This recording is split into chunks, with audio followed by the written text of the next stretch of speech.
61. Coba nih saya bacakan. A'udzubillahi minasyaitonirrajim. Laisa 'alal a'ma haraju wala 'alal a'raji haraju walal maridi haraju wala 'ala anfusikum an taqulu min buyutikum au buyuti abaikum au buyuti ummahatikum au buyuti ikhwanikum au buyuti akhwatikum au buyuti a'mamikum au buyuti ammatikum au buyuti akhwalikum ila akhirih. Kurang lebih artinya semacam ini. Laisa 'alal a'ma, tidak ada bagi orang yang buta, ya kan? Harajun, halangan. Jadi kita tidak boleh menghalangi orang yang buta. Wala 'alal a'raji, dan tidak juga kita boleh menghalangi bagi orang yang pincang, orang yang tunadaksa. Harajun, menghalang-halangi baginya. Wala 'alal maridi, dan tidak juga kita diperbolehkan menghalangi orang-orang yang sakit. Wala 'ala anfusikum, dan tidak boleh bagimu menghalangi antakulu, makan bersama-sama mereka. Jadi kalau ada orang buta, orang pincang, orang sakit yang datang ke rumahmu karena dia lapar, tidak boleh engkau tolak. Ini katanya Quran surat An-Nur ayat 61. Bahkan dilanjutkan, antakulu, maka mereka harus makan bersama-sama kamu min buyutikum, di rumah kamu, au buyuti abaikum, atau di rumah bapak-bapakmu, au buyuti ummahatikum, atau di rumah ibu-ibumu, au buyuti ikhwanikum, atau di rumah saudaramu yang laki-laki, au buyuti akhwatikum, atau di rumah saudaramu yang perempuan, au buyuti a'mamikum, atau di rumah saudara-saudara laki-lakinya bapakmu, au buyuti ammatikum, atau di rumah saudara-saudara bapakmu yang perempuan, au buyuti akhwalikum, atau di rumah saudara-saudara ibumu yang laki-laki, au buyuti kholatikum, atau di rumah saudara-saudara ibumu yang perempuan, au ma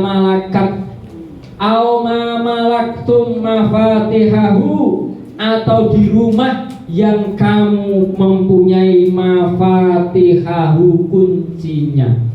Jadi selama kamu mengenal orang yang memiliki rumah itu, ataukah itu rumahmu sendiri, selama kamu mempunyai kuncinya, katanya Allah, biarkan orang-orang buta, orang-orang pincang, orang-orang sakit makan bersamamu di rumah itu.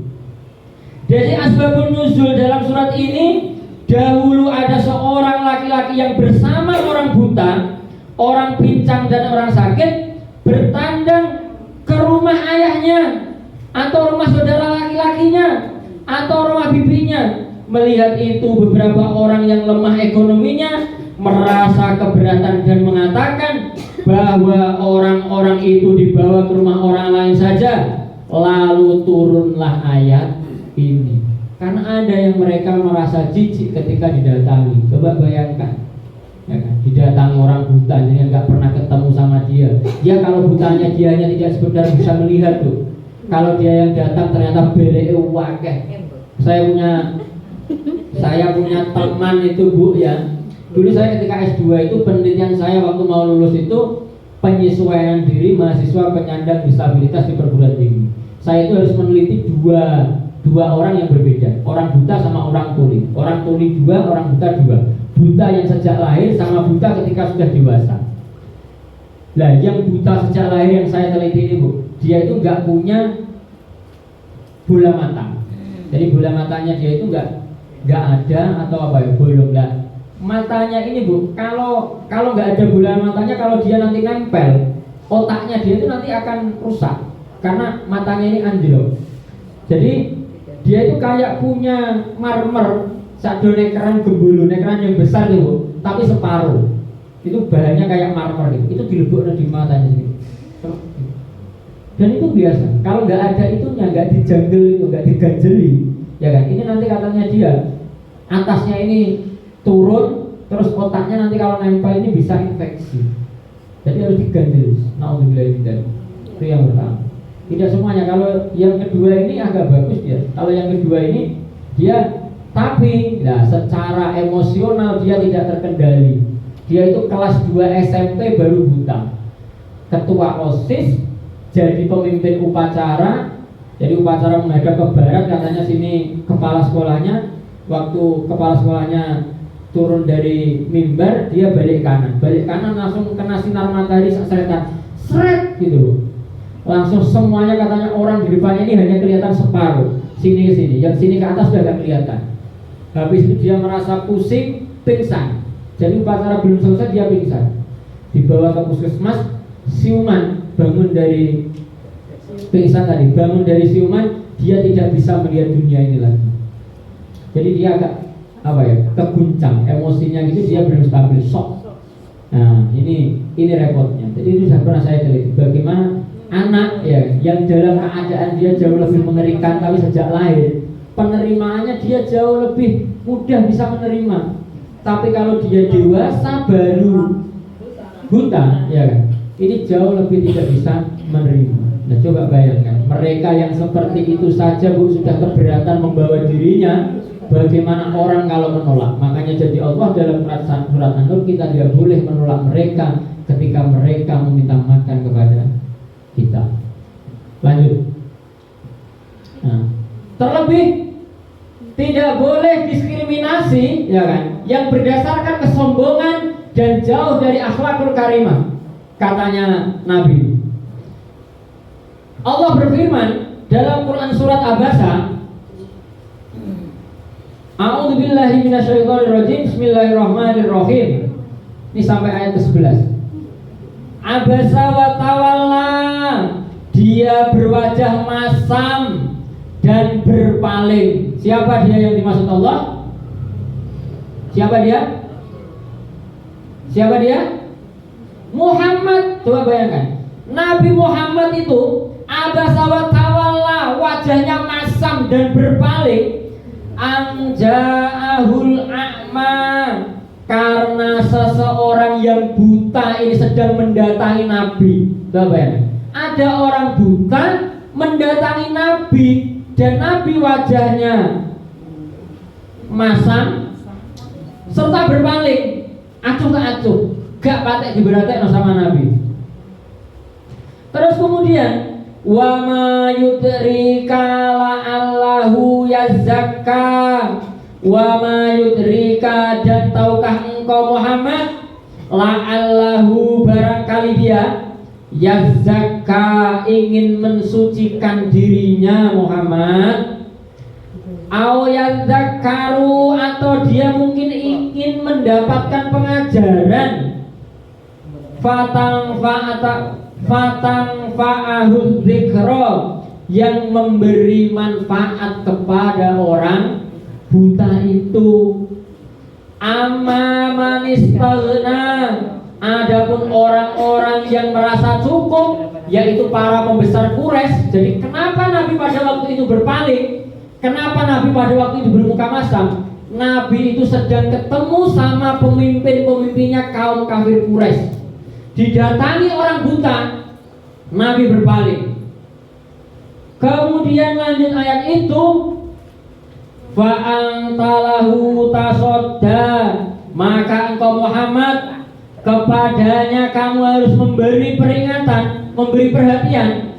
Wa ma alaika, padahal tidak ada celah atasmu, Allah tazakka, kalau dia tidak mensucikan diri. Maksudnya seperti ini, kenapa ada orang buta yang ingin datang kepadamu, yang bisa jadi dia itu pengen masuk Islam, kok kamu itu berwajah masam, kok kamu itu berpaling?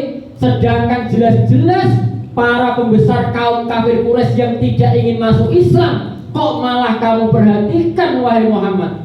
Katanya Allah, wa amma ja'aka yas'a, dan adapun orang yang datang kepadamu kamu malah bersegera, wa huwa yakhsha, dan takutlah, dan dia takut hanya kepada Allah, maksudnya orang buta tadi.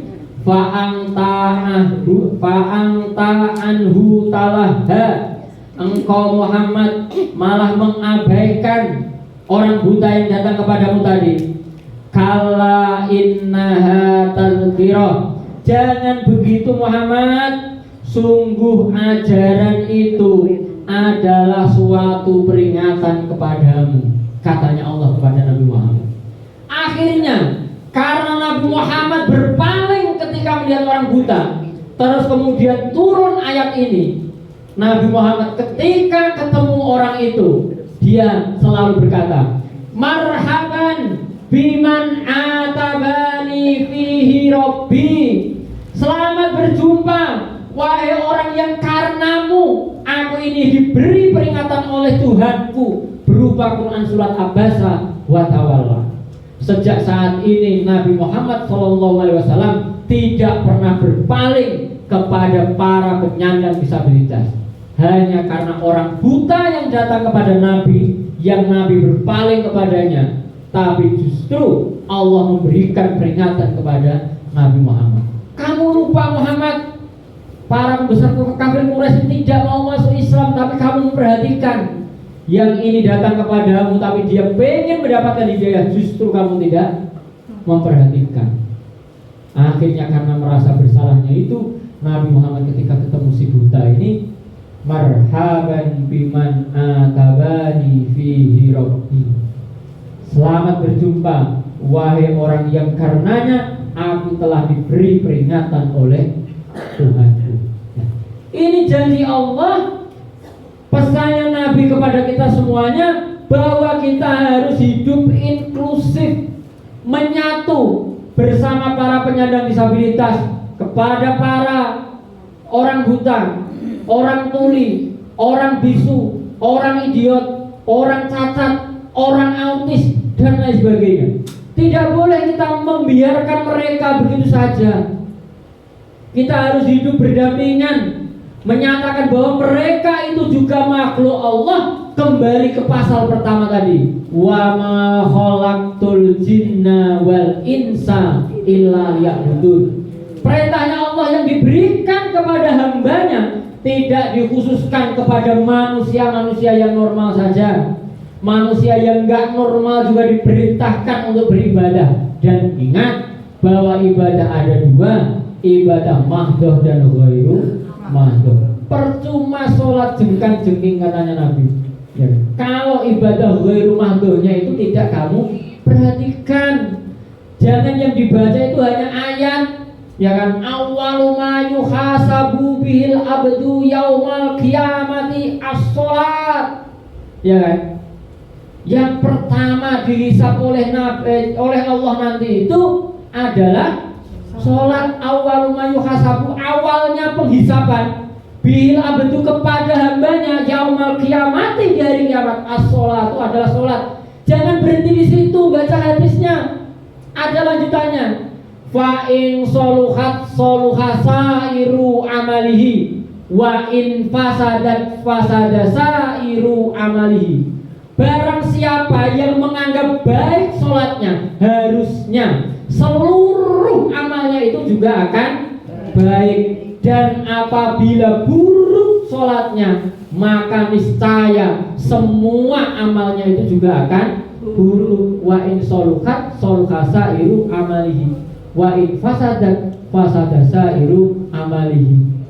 Makanya di dalam sebuah makalah disebutkan, la khaira fi khairin lam yadum wa syarrun lam yadum khairun min khairin lam yadum.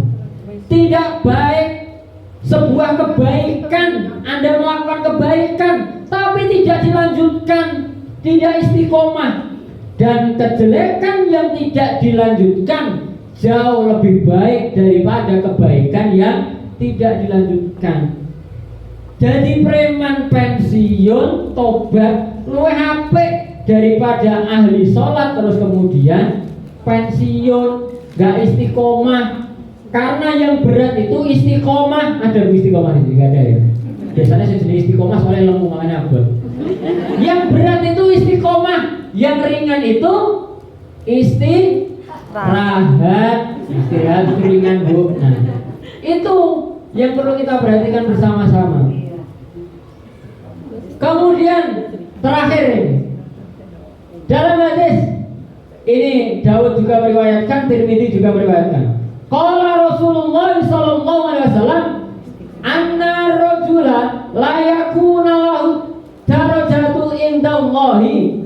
Qala Rasulullah sallallahu alaihi wasallam, bersabda Rasulullah sallallahu alaihi wasallam, anna rajula, sesungguhnya seorang hamba, seseorang laki-laki, rajulnya aslinya laki-laki, tapi seorang hamba ini kalau diartikan dalam bahasa Arab itu la yakunu lahu darajah indallah, sesungguhnya dia itu menang satu derajat di hadapan Allah Subhanahu wa taala.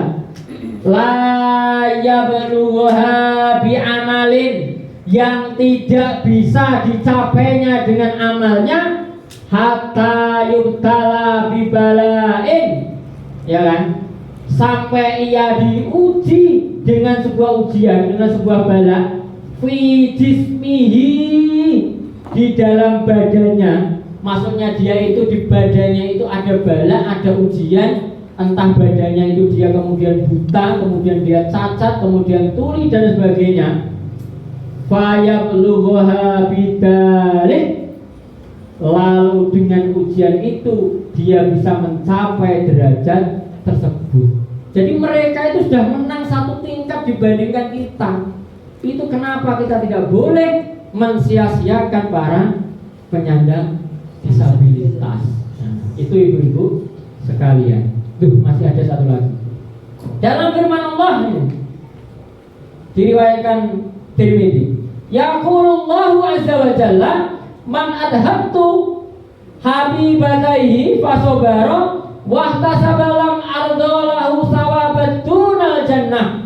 Allah berfirman, hadis qudsi, siapa yang aku hilangkan kedua penglihatannya, siapa yang aku berikan kebutaan kepadanya, kemudian ia mau bersabar dan meminta pahala, maka aku tidak rela kalau dia mendapat pahala selain surga. Nah, ini orang buta kalau dia hanya bersabar dan meminta pahala kepada Allah, katanya Allah jaminannya mereka akan pasti dimasukkan surga. Kita yang setiap hari meminta belum ada jaminan surga. Masalahnya di situ. Itu kenapa kok PDA itu mengangkat tema inklusi, karena pentingnya dengan kita ngapik-ngapiki anak penyandang disabilitas, jaminannya Allah kita dekat dengan hambanya Allah yang dijanjikan oleh Allah kalau dia mau bersabar dan meminta pahala dijanjikan surga. Terima kasih. Nasrullah wa basyiril mu'minin. Wassalamualaikum warahmatullahi wabarakatuh.